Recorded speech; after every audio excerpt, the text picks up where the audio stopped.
Dossier 2. Mademoiselle M, 28 ans, adressée aux urgences pour des douleurs abdominales, vomissements.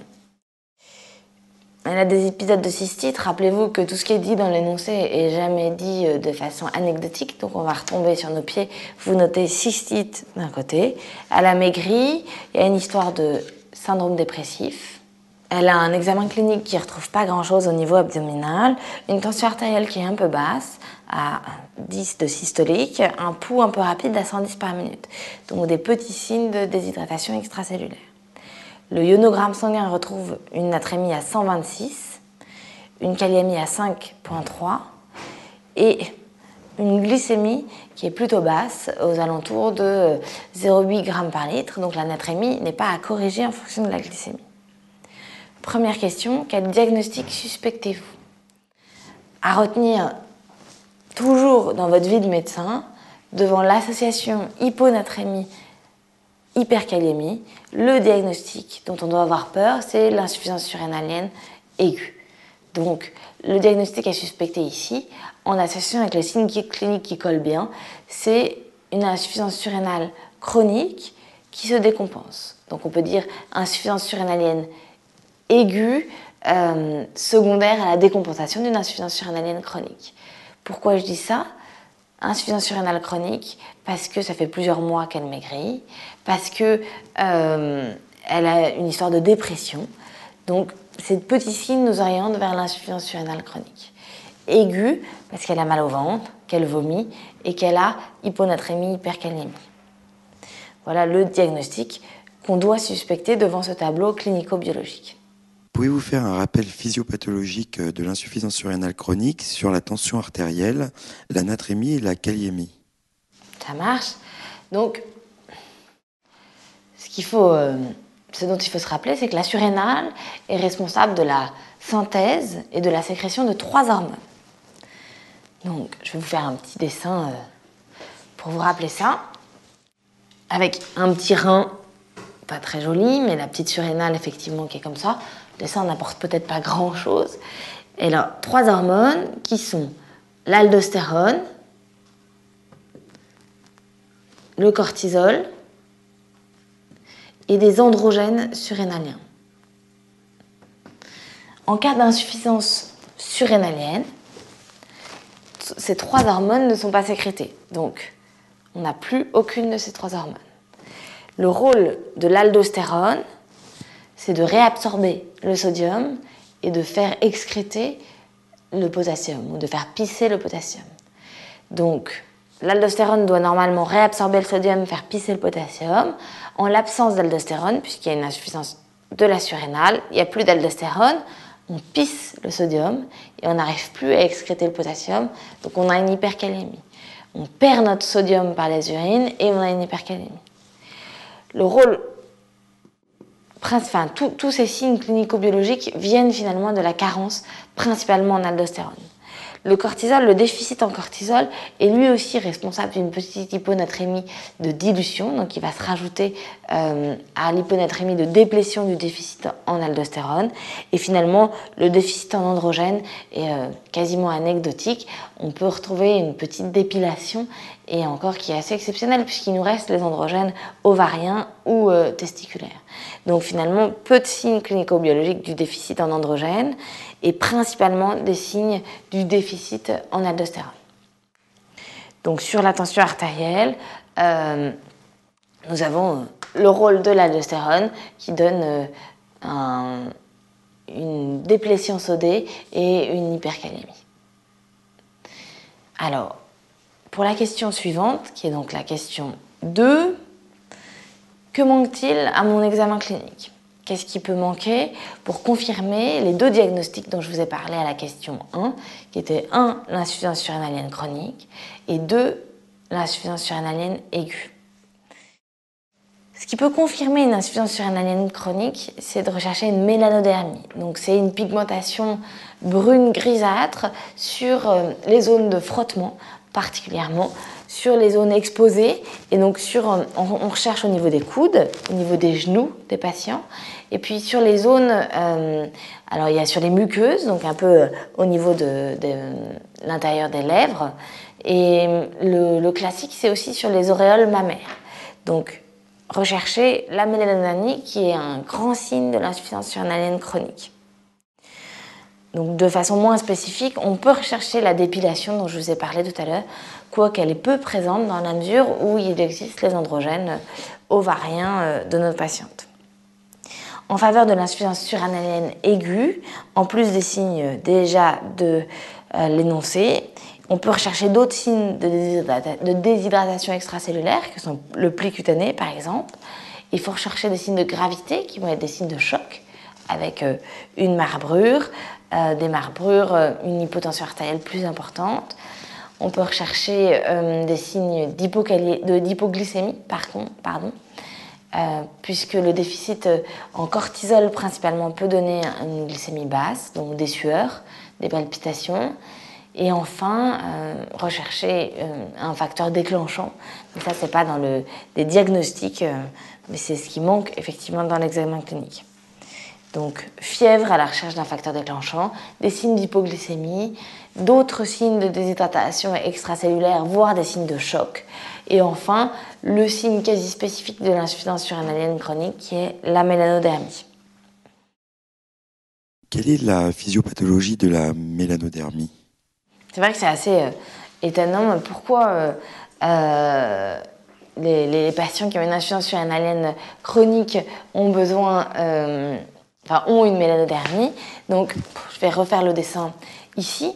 En fait, qu'est-ce qui contrôle ces trois hormones un peu gribouillées maintenant? Au-dessus, on a l'hypophyse, qui est ici, qui sécrète l'ACTH, qui est là. Et encore au-dessus, on a l'hypothalamus, qui sécrète le CRH. Et en fait, je vais vous rajouter une petite étape entre les deux, qui est la POMC. Je vais vous expliquer ce que je suis en train d'écrire là. En fait, en cas de déficit en surrénal, donc là, il n'y a pas de surrénal, normalement, c'est toujours compliqué, en endocrinologie, c'est toujours la même chose, des histoires de rétrocontrôle. Normalement, ces trois hormones-là jouent un rôle de rétrocontrôle négatif sur le CRH. C'est-à-dire qu'en l'absence de cortisol, en l'absence d'aldostérone, il n'y a plus ce rétrocontrôle négatif, donc il y a une augmentation de CRH. Le CRH stimule la synthèse de POMC, et le POMC est le précurseur de l'ACTH et de la MSH. Via le déficit en cortisol, aldostérone, l'augmentation de la CRH, de la POMC et l'augmentation de la CTH, on a aussi une augmentation de la MSH, qui est l'hormone qui va stimuler la mélanine, d'où la mélanodermie. Donc toujours dans ce rétrocontrôle, en cas de déficit, augmentation de CRH, augmentation de POMC, et donc augmentation de MSH associée à l'augmentation de la CTH. Pour la question suivante, que je me rappelle, quel dosage, comment fait-on le diagnostic positif de cette pathologie? Il s'agit d'un diagnostic qui est uniquement biologique pour savoir s'il y a une insuffisance surrénale aiguë et chronique. Et le diagnostic se fait avec un dosage du cortisol associé à un dosage de l'ACTH. Aux urgences, on peut faire un dosage du cortisol que l'on retrouvera effondré avec une augmentation de l'ACTH. Évidemment, ces résultats qui vont mettre du temps à revenir on ne doit absolument pas attendre ces résultats avant de démarrer le traitement. Donc le diagnostic positif se fait par un dosage de cortisol et un dosage d'ACTH concomitant, et on n'attend pas les résultats de ces dosages pour débuter le traitement. Question 4. Quelle est la prise en charge d'une décompensation surrénalienne aiguë, que ce soit sur une insuffisance surrénale chronique ou pas? Différents points. L'hospitalisation en urgence, en réanimation. Première chose. Pourquoi en réanimation? Elle associe une déshydratation extracellulaire, l'hyponatrémie, l'hyperkaliémie, donc ça fait beaucoup de nécessité d'être en réanimation. Donc, hospitalisation en soins intensifs. Deuxièmement, toujours la réhydratation hydroélectrolytique. Donc, cette réhydratation ne doit pas comporter de potassium, puisque vous vous rappelez qu'il y a une hypercalémie, donc une réhydratation sans potassium. Et le classique à retenir, c'est de mettre du G5 plus 9 g de NaCl par litre. Donc, de les resucrer un peu, puisqu'ils ont une tendance à l'hypoglycémie à cause du déficit en cortisol.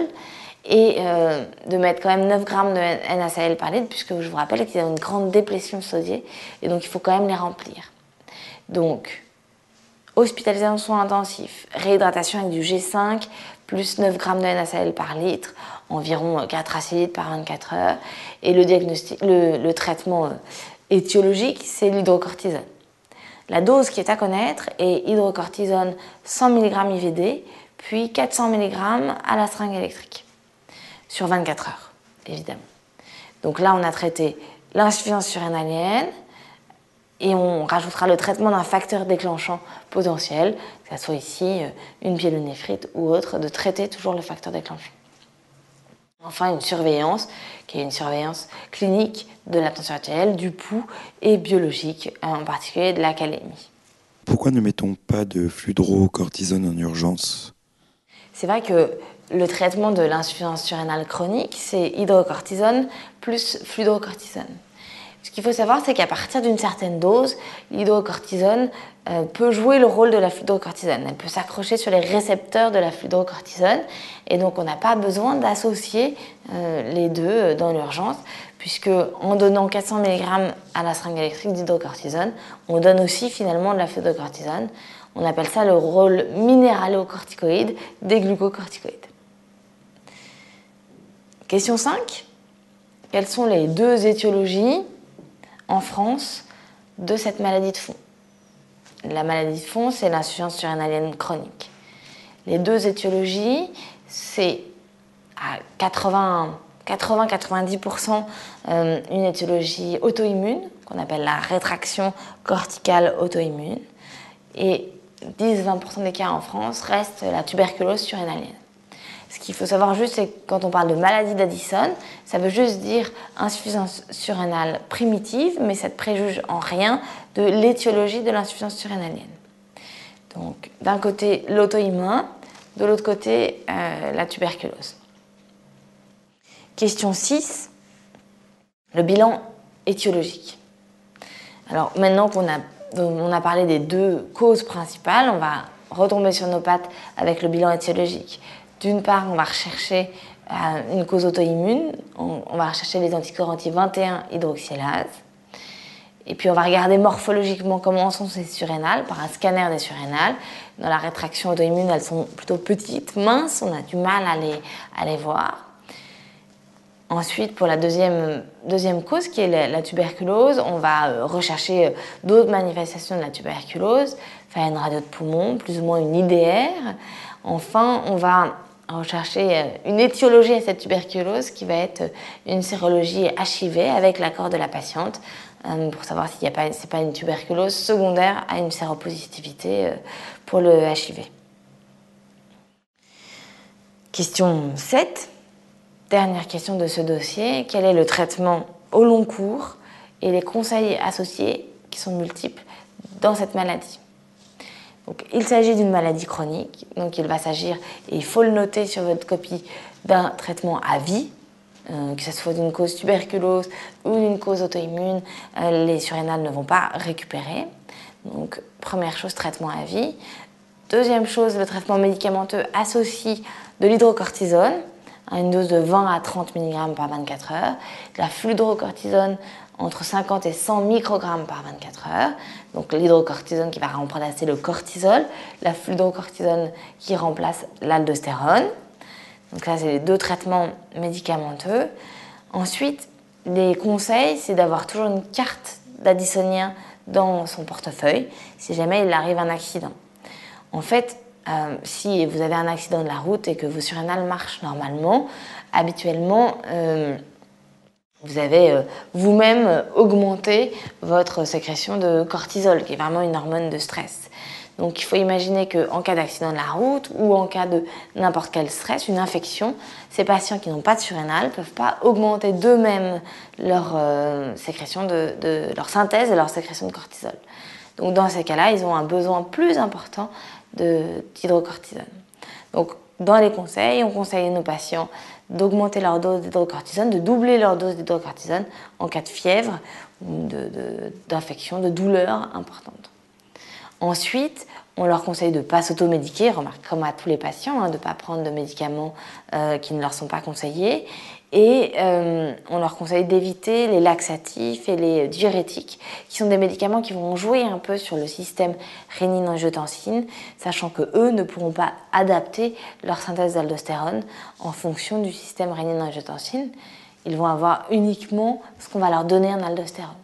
Donc, en plus de ça, effectivement, éviter laxatifs, diurétiques et l'automédication.